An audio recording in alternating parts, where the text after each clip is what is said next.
welcome back. It's Just My My Two Two Cents. Cents. I'm Danny. And I'm Gigi. And we went to the theater to see Red Tails. Yay! We hope you did too. Yes. So we want to provide a quick review of our experience, the movie, what we thought about it, and want to hear from you as well.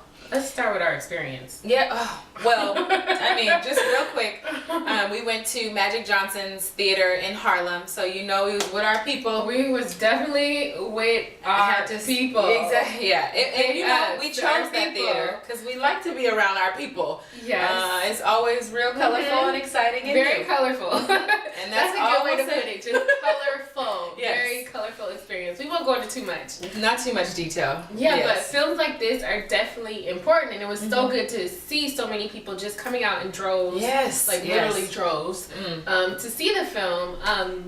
You know, we don't get a chance to see a lot of Black history films made, Yes. so it's always positive when we can go out and support films like this that kind of just tell our story and our history from our perspective. So that was pretty awesome. And I know the movie's received some bad reviews, but I think if for no other reason than to support Black history films and Black film, this is the main reason why you should go see this movie. And of course, we'll share our review and some of our likes and dislikes. I think the most important being highlighting that story of the Tuskegee experiment, the Tuskegee Airmen, and the impact that that has on us today. That was one, I mean, we literally were sitting in the theater like, wow, I'm so proud to be Black. And you just have such a respect for our men who serve our country. Especially those firsts who led the way and led the charge for African Americans for years and years to come. Even when it comes to like reading about stuff in history books, like you never really know what happened. I mean, you know what you read and it's like all, you know, Webster's dictionary version of what happened. But to go into a theater and see it, it just brings you to a place where you're just like, man, it brings you literally back to like 1960s, 1940s or whatever, all this stuff was happening. You're just like, oh my God, like we're still here, first of all, because we're struggling to get films like this made.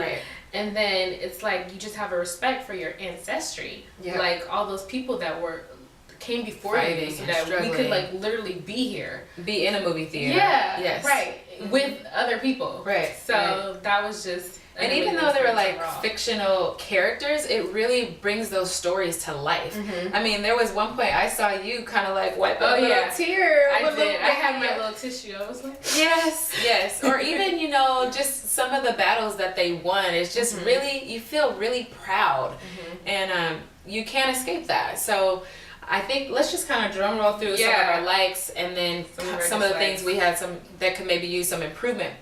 I think the first thing, likes those sexy Black men. Okay, it is something about a Black man. I don't know. It's like he could be in 1942, 2012, wherever, and as long as he got chocolate skin. Girl, they were all sexy too. Like, fellas. That was like within the first 10 minutes, I was like grabbing her leg, like, oh girl, this is it. We weren't ready for that part. This is the movie for me. So that, of course, was off the top. It was like, okay, that's one check. And then Terrence Howard and Cuba Gooding Jr. just kind of. Yeah, I feel like they took very like played down roles in this film, which was awesome to see because it shined a light on some of the younger actors that we haven't really seen, and like it's almost like they were passing the torch to them and like letting them like, okay, little guys, this is it, this is for you, get your shine on.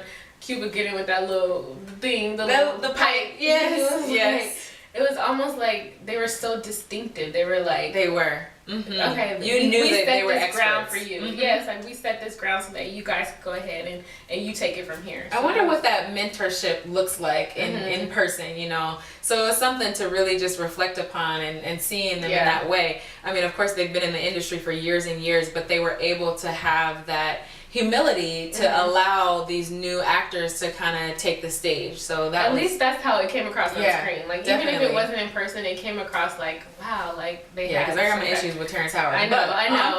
It was nice. It was like they had some kind of connection. It was just really respected. Yeah. So and then the animation and the action, you got those two factors, and then you got the love story in there. You got the emotion. You got the historical context. So combining all of those things, I thought that they did a very good job of that. And then finally, George Lucas, who provided financial backing for the film. I know she's a film movie buff, so I have a little bit of a film history for some of you guys. But yeah, like he spent over 20 years trying to get this film made, and it just, I mean, big nod to him for like being so, you know, like just staying on it and being definitely. Like so he's dedicated persistent. to it. Yeah. So you went through like a couple directors, a couple of like Hollywood studios, story writers, and it was just like they're he not put up trying his to own personal money.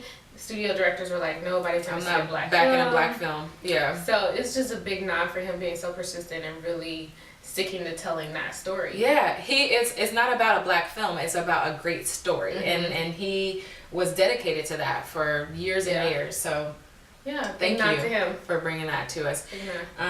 Let's get to some of our like dislikes, because there was a few things that we were sitting in there like, wait, what? Yeah. Hold on. Yes.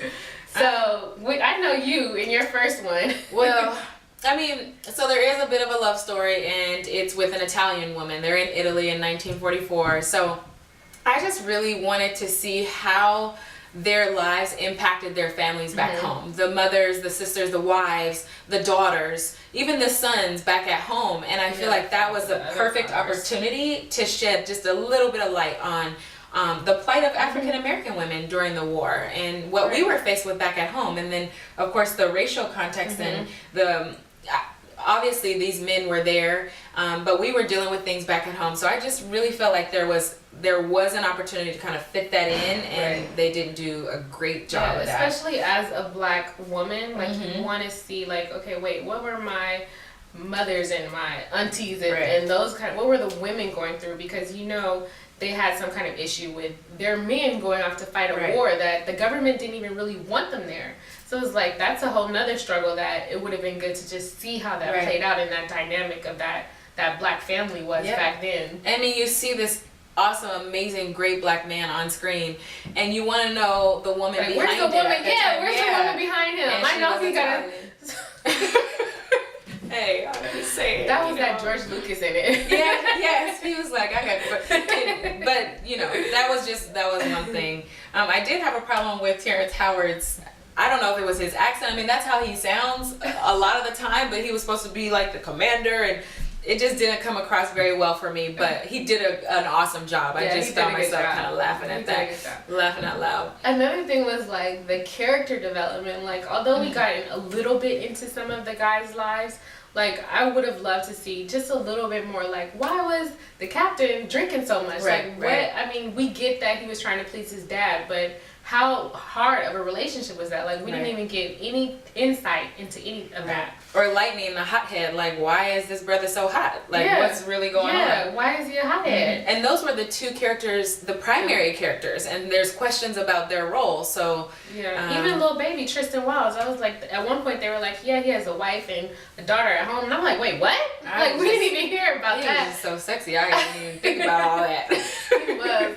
That's the part I teared up because I was like, not him. I know. But I just would have liked to see a little bit more into their lives and some of their background. Yes. So overall, I think we had a rating. Gigi gave it a 4. I gave it a 3.5. So we're somewhere in the middle of there. But I think the most important thing is we give it 2 thumbs up. Go see the movie.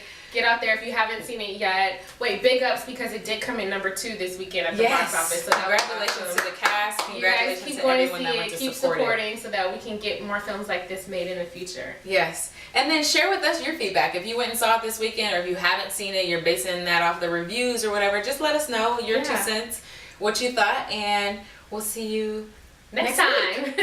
Bye, guys.